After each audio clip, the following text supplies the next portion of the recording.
Halo teman-teman, lu udah tahu belum ya, ada isu atau kabar burung atau kabar angin mengenai rencana akan di-reshuffle-nya beberapa menteri ya, termasuk salah satunya adalah oknum Menteri Keuangan yang bernama Sri Mulyani Indrawati ya. Langsung gue share aja ke teman-teman semua, ini berita yang kita dapatkan ya. Ini waktu itu gue sharing di Instagram ya, di Instagram ada orang, ini berita entah dari mana gue juga nggak tahu ya, hanya kabar burung aja teman-teman ya. Sebuah reshuffle kabinet itu kemungkinan akan dilakukan setelah tanggal 30 Maret ya, setelah Idul Fitri, dengan Menkeu Sri Mulyani dan Pak Menko-nya Erlangga sepertinya akan exit, akan keluar ya. Faktanya si Indrawati ini, si SMI ini, itu tugas dia di kabinet itu ketika membuat keputusan udah nggak ada. Dia sudah tidak dikasih hak untuk membuat keputusan di kabinet. Eee, Kemudian dia juga tidak bisa membuat berbagai keputusan-keputusan manajemen dan kemudian dia menjadi tidak confidence ya, menjadi tidak, apa namanya, menjadi tidak percaya diri. Nah, kemudian wakilnya ya, wakil Menkeu, Pak Thomas Djiwandono, yang katanya saudaranya si Pak Prabowo, yang rencananya akan menggantikan SMI. Nah, ini berita buruk ya bagi kita semua teman-teman, mohon maaf nih ya. Sementara while the Protectionist Industry Minister, oh, eee, menteri menteri apa ini, industri ya? Kementerian Industri Pak Agus akan menggantikan Pak Hartarto. Waduh, kacau ya.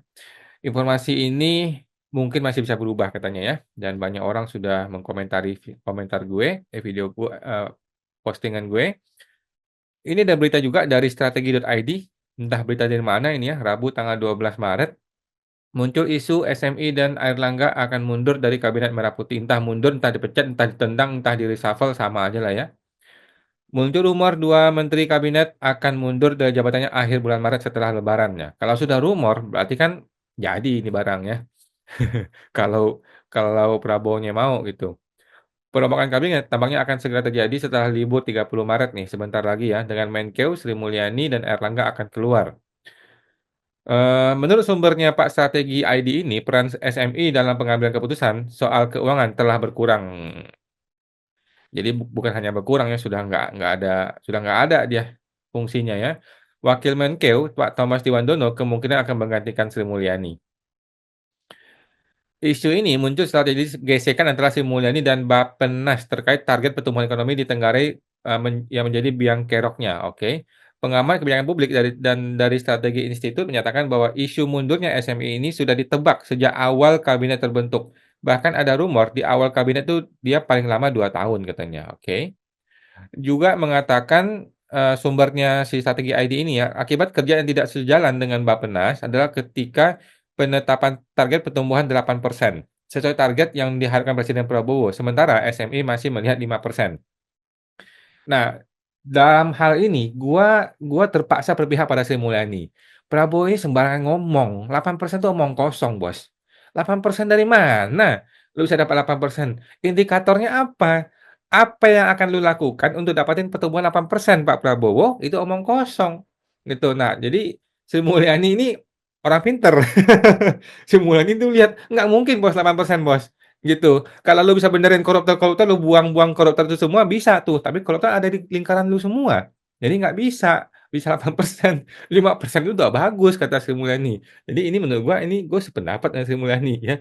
Nah, tapi Pak Prabowo maunya 8%, diterjemahkanlah oleh Bappenas maunya 8% gitu. Ya maboklah 3% beda pendapat ya salah satu mesti ditendang gitu kan. Realisasi anggaran pendapatan APBN Januari, nah ini belum juga diumumkan ya, dan kemarin sudah diumumkan katanya ya. Belum keluarnya realisasi APBN dan ruwetnya budgeting bisa juga menjadi pemicu mundurnya Sri Mulyani. Gue setuju ya. Jadi Sri Mulyani ini lagi ada di posisi yang terjepit kiri kanan atas bawah ya. Kalau dia publis APBN hancur negara ini, kalau dia nggak publis transparansinya dia di apa diisukan makin tidak transparan gitu ya. Jadi dia terjepit gitu, dia terjepit. dia nggak bisa gerak, akibatnya dia ditendang deh, atau dia mundur ya. Sri Mulyani memegang tanggung jawab budgeting merasa tidak happy dengan kondisi tersebut sebab hal ini juga membuat perhatian investor dalam dan luar negeri bisa meragukan transparansi pemerintahan. Bukan hanya investor dalam luar negeri ya, kita wajib pajak bos ragu sama SMI ya, sama menteri-menteri ini ya, pada nggak transparan semuanya. Sementara Menteri Industri Agus Samista katanya akan menggantikan Erlangga Hartarto ya sebagai Menteri Koordinator. Oke, dah. Kemudian ini berita lagi. Ini isu lagi dari Infobank Official ya. Dari apa nih, infobanknews.com ya. Menurut dokumen yang bertajuk Reformasi Weekly Review tertanggal 10 Maret yang beredar ya, ada nama-nama menteri yang akan digantikan nih. Satu Menko Hartarto, dua apa nih Menteri Imigrasi dan Permasyarakatan, Menteri Keuangan Sri Mulyani, Wakil Menteri Thomas akan menjadi Menkeu, kemudian Wakil Menteri Anggito akan menjadi Kepala Bappenas, Menteri Koperasi, waduh, Mutia Hafid, kasihan deh ya, sudah hanya beberapa bulan orang-orang ini ya, pada setuju semua ya. Oke, gue sih khusus untuk membahas mengenai Sri Mulyani ya. Menteri yang satu ini memang agak-agak unik ya.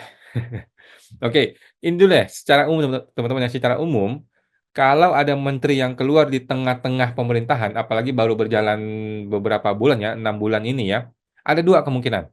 Ya, kalau menteri sampai keluar di tengah-tengah pemerintahan, apalagi di awal, cuma ada dua kemungkinan. Kemungkinan pertama adalah presidennya brengsek, ya kan? Kemungkinan pertama presidennya yang brengsek sehingga menteri cabut gitu. Kemungkinan kedua, menterinya yang brengsek, ya sehingga ditendang sama sama presidennya kan. Ada dua kemungkinan. Dari dua kemungkinan ini, teman-teman ya, kita sebagai warga negara adalah yang paling kena imbasnya. Kita yang paling sial ya, paling kena sial ya. Kita yang paling dirugikan, teman-teman ya. Dari 300 juta manusia di Indonesia ini, terpilih presiden yang brengsek atau terpilih menteri yang busuk. Sungguh sial nasib negara kita ini ya. Nasib warga Konoha kita ini, teman-teman ya. Jadi Sri Mulyani dan Erlangga ini satu satu gerbong ya, satu gerbong orang-orang yang sama-sama bermasalah, orang dari zaman sebelum Prabowo ya. Mereka ini orang lama yang menguasai sistem lama, yang sudah rusak sistemnya, yang kacau balau, yang sangat-sangat buruk administrasinya. Sri Mulyani ini secara hukum belum pernah diproses. Kalau Pak Erlangga sudah pernah dipanggil di KPK gitu ya, atau di mana gitu. Kalau Sri Mulyani belum pernah dipanggil secara secara hukum ya, karena gue rasa jabatan dia terlalu strategis ya, kalau sampai dipanggil ke polisi repot ya.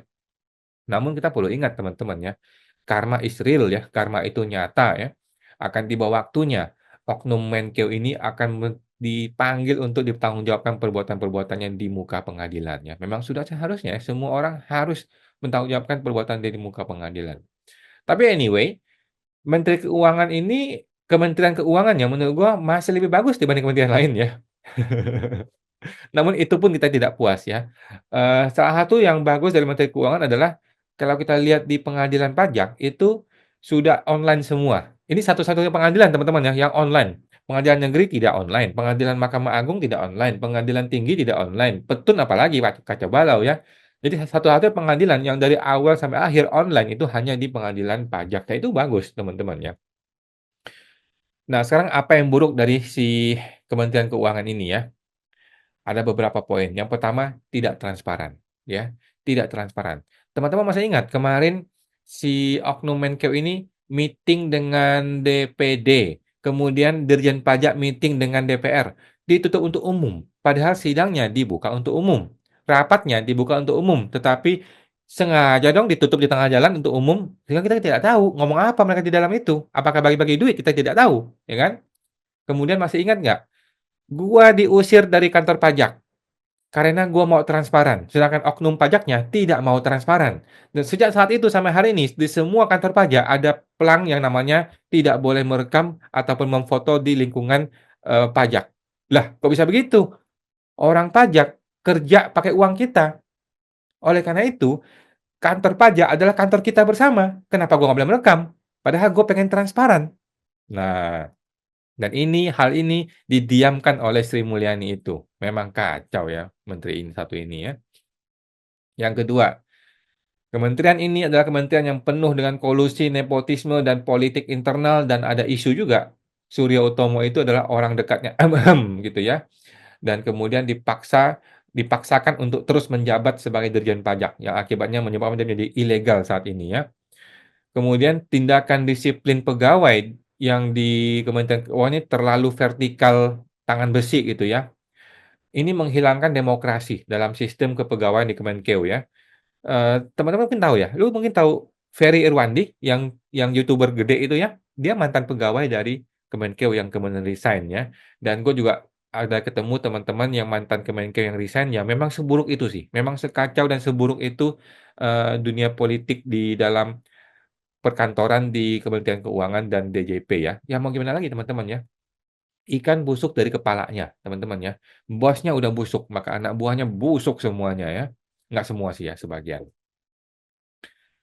Kemudian SMI ini orangnya terlalu banyak tampil, terlalu banyak menggunakan media sosial, terutama untuk urusan perpajakan, ya. Padahal pajak sudah ada dirjennya, pajak udah ada dirjennya, tapi ketika bikin pengumuman-pengumuman penting, yang maju si Sri Mulyani. Padahal harusnya nggak gitu dong, harusnya kan dirjennya dong yang maju, ya kan. Tapi SMI ini sangat-sangat, apa ya, dia sangat media sentris gitu loh, sangat pengen tampil di media, sangat pengen pencitraan sekali ya. Dia pengen jadi bintang utama di lapangan. Padahal itu mungkin kinerja dari si dirjennya, kinerja dari orang pajaknya gitu ya.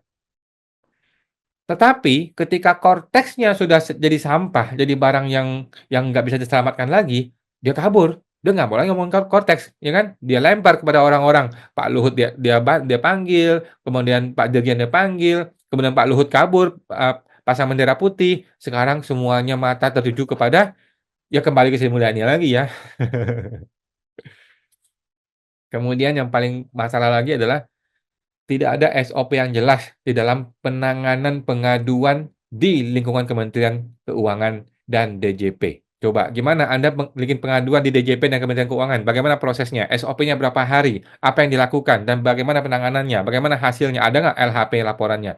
Tidak ada, guys ya. Hanya omong kosong gitu namanya pengaduan Kemenkeu, Wise Kemenkeu, kemudian pengaduan DJP, Komwasjak, itu semua omong kosong. Itu semua hanya bumbu-bumbu yang dibikin seolah-olah kami diawasi nih, seolah-olah pegawai kami ada yang mengawasi nih. Omong kosong ya, gue sudah mengadukan oknum-oknum, nggak diproses ya. Kemudian SMI ini ya, terus berusaha menguasai DJP dan menguasai pengadilan pajak, ya. Ini adalah mimpi buruk bagi kita semua teman-teman ya. Seorang menteri menguasai pengadilan, orang eksekutif menguasai yudikatif. Orang eksekutif ekselonnya lebih tinggi daripada hakim-hakim di pengadilan. Mampus kita semua teman-teman ya. Akhirnya kan banyak sekali hakim-hakim itu bertindak sewenang-wenang di pengadilan. Kita sudah terbuka untuk umum ya. Banyak sekali hakim di pengadilan yang berpihak kepada tergugat, bahkan jadi juru bicara dari tergugat, bahkan ngebantuin tergugat, bahkan membantu drafting dari tergugat ya, membantu tergugat untuk membuat argumen-argumen hukum gitu ya. Padahal yang ribut wajib pajak dengan tergugat, dengan Dirjen Pajak. Hakim kok bisa bantuin mereka, kan kacau balau ya. Kenapa begitu? Karena pengadilan masih di bawah Kementerian Keuangan. Gaji dia masih digaji oleh Kementerian Keuangan. Lah gimana kalau nggak bantuin, tergugat, nanti dia ditendang, ditempeleng sama Sri Mulyani. Kan begitu pemikiran si hakim gitu kan. Nah, jadi kekuasaan berlebihan dari si Menkeu ini menjadi mimpi buruk bagi semua wajib pajak yang mencari keadilan di pengadilan. Kemudian yang terakhir, SMI ini menguasai yang namanya peraturan hukum.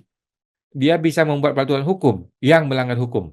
Contoh paling gampang teman-teman ya. Kita wajib pajak kalau diperiksa sama orang pajak, kita ini harus memenuhi semua tenggat waktu yang diminta gitu ya. 5 hari lu nggak kasih dokumen yang diminta, maka lu akan begini konsekuensinya. 5 hari lu nggak kirim laporan SPHP, balasan SPHP, lu akan dianggap setuju. Mampus kita ya, 5 hari itu lu mau cari konsultan pajak aja nggak ketemu itu teman-teman ya.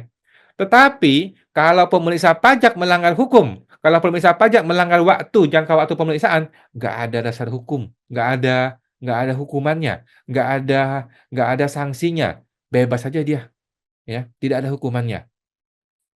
Jadi si oknum Menteri Keuangan ini seenaknya saja membuat norma hukum yang tidak sesuai dengan undang-undang di atasnya, gitu loh.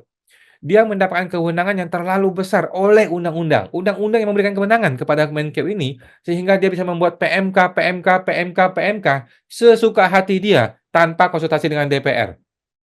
Yang mana PMK itu bisa dibuat secara melanggar hukum. Kan kacau balau nih orang-orang menteri keuangan ini ya.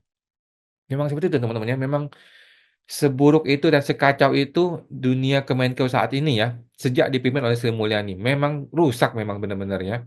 Tetapi serusak-rusaknya SMI masih lebih bagus dibanding menteri yang lain ya. Memang sial banget nasib negara Konoha ini ya.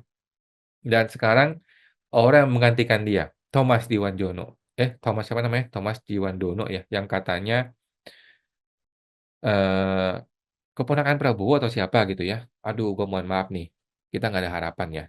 Orang politik menjadi menteri keuangan, hancur negara tersebut ya. Menteri keuangan harus orang independen, harus orang yang akademis, harus orang yang mengerti ekonomi itu betul-betul memahami. Kalau nggak ngerti, maka kementerian akan menjadi tempat bajakan, tempat apa istilahnya ya, tempat dia untuk menggali harta karun, tempat untuk, dia mencari keuntungan buat pribadi dia.